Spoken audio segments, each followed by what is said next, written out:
Today, I want to share with you what I wish I understood when I was healing from decades of past unhealed trauma. I want to share with you what happens when you're coming out of chronic freeze. Because I know with myself, I was not even remotely prepared for the sheer exhaustion that accompanied it. And then not understanding what was happening in my body only fueled the anxiety and the activation even more, which made me more dysregulated. And yeah, it was a mess. So in this video, we're going to talk about chronic freeze. We're going to talk about the biology of it, what to expect when you are unthawing, and most importantly, how you can support your body in the process.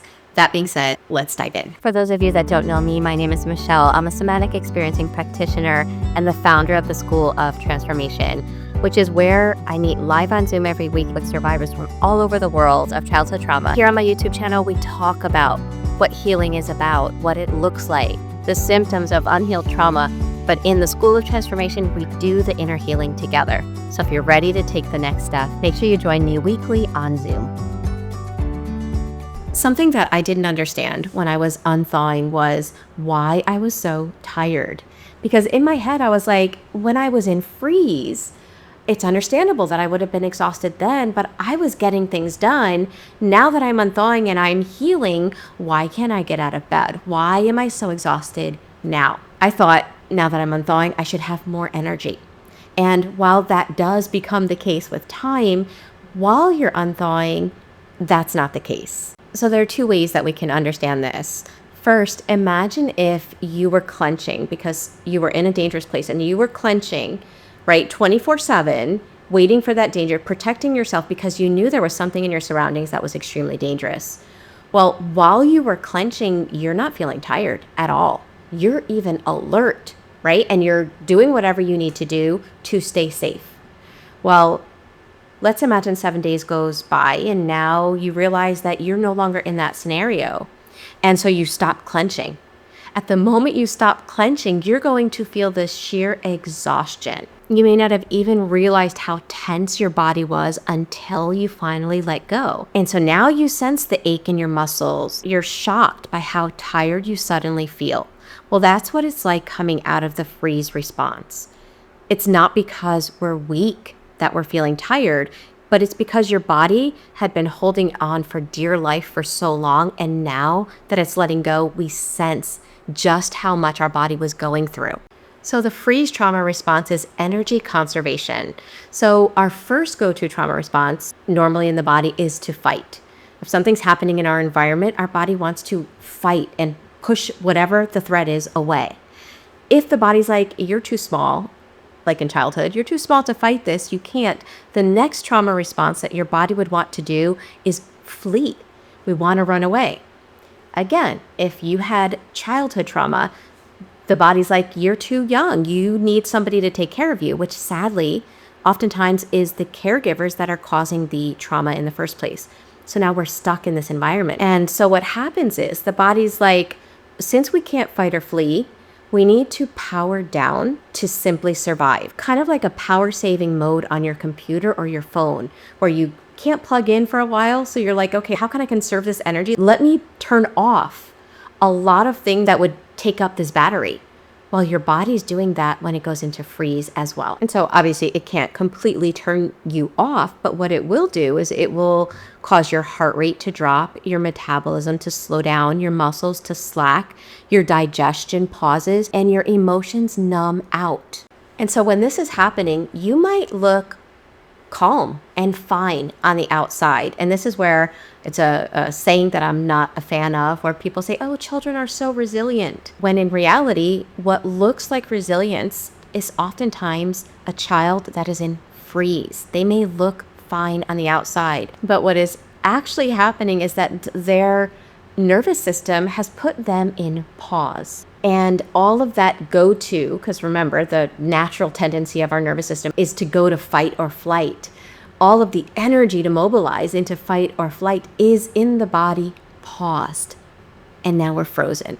And the freeze is holding all of that down. And the freeze trauma response doesn't erase that energy of fight or flight.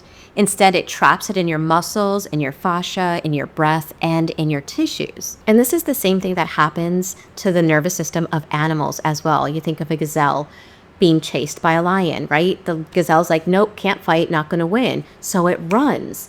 If it runs and gets caught, it then goes into freeze.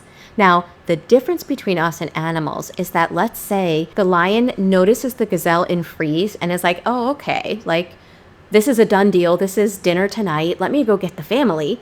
So it leaves. The gazelle realizes it's safe. It stands up and shakes. It disperses that fight or flight energy that the freeze came on top of. And as a result, that gazelle goes on and is not looking over its shoulder, traumatized. Well, as humans, we don't do that. What do? We hold down, we suppress, we try to move on. And all of that fight or flight energy is still in us. And so we can think of that trapped energy that's been suppressed by the freeze, the fight or flight energy, as like a continual bowstring that is pulled back indefinitely. So there is never a release. There is simply constant tension just below the surface. Or you can think about it like somebody that had a cast on their leg for months, right? 7 months have gone by. They've been in a cast. The cast comes off and they try to run. What's going to happen? Their legs are going to buckle beneath them. It's the same thing with coming out of freeze. So biologically, here's what's happening. Your blood flow is increasing, your breath is deepening, your muscles are beginning to re-engage, and all of that trapped, stuck, fight or flight survival energy starts moving.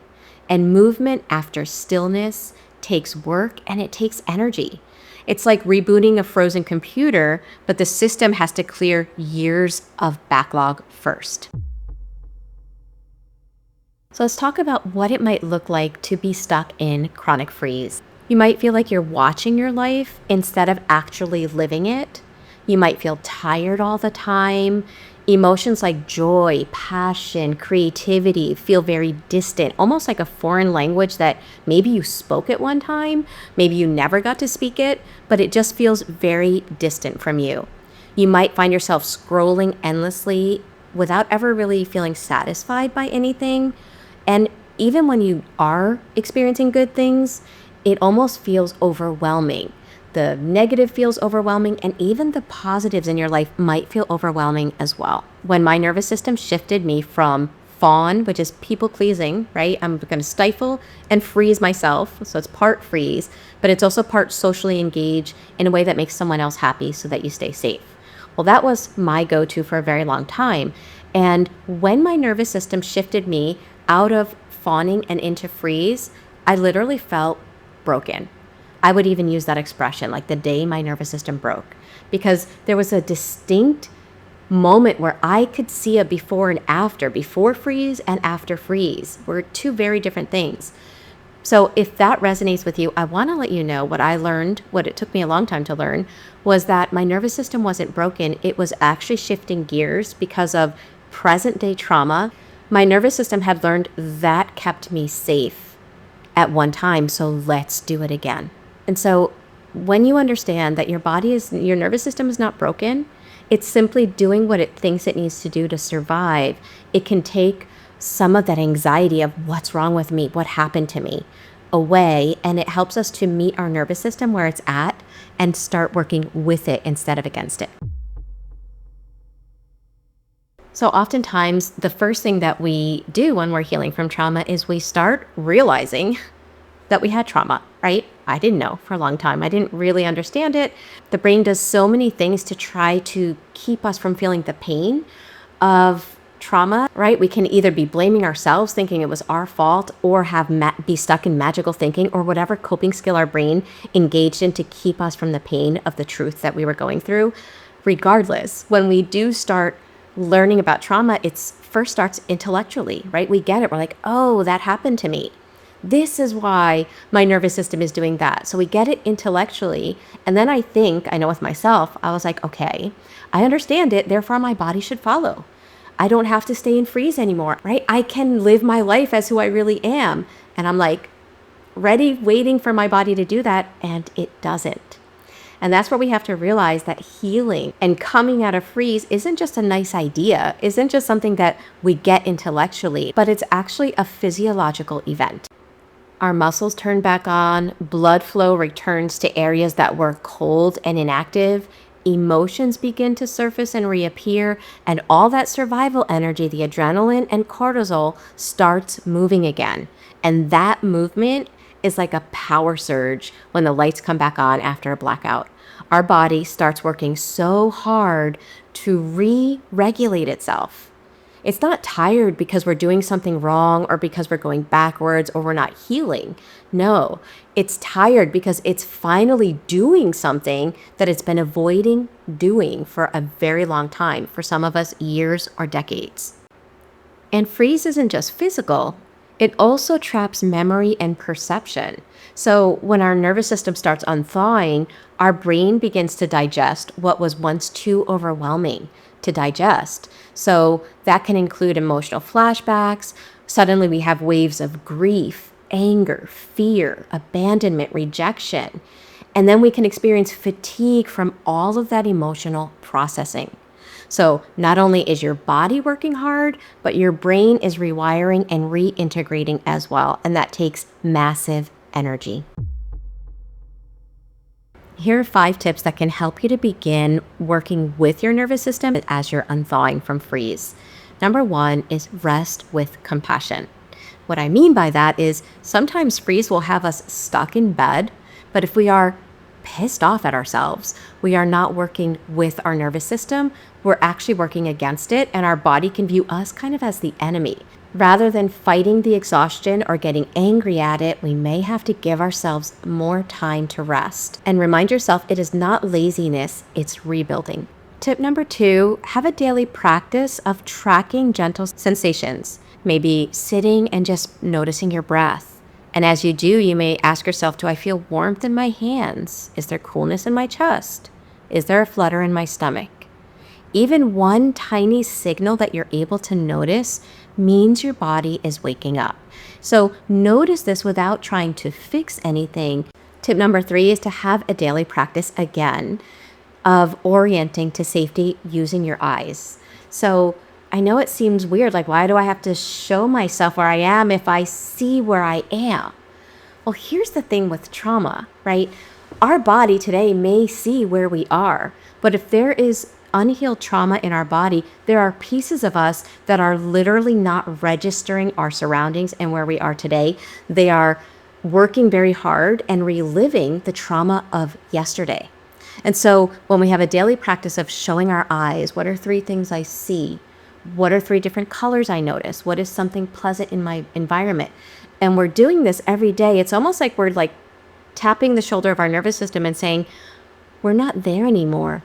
Look at where we are now. And what people tend to notice is that when they do this regularly, it's almost like they get this big sigh and they're like, what is that breath? What did that breath mean?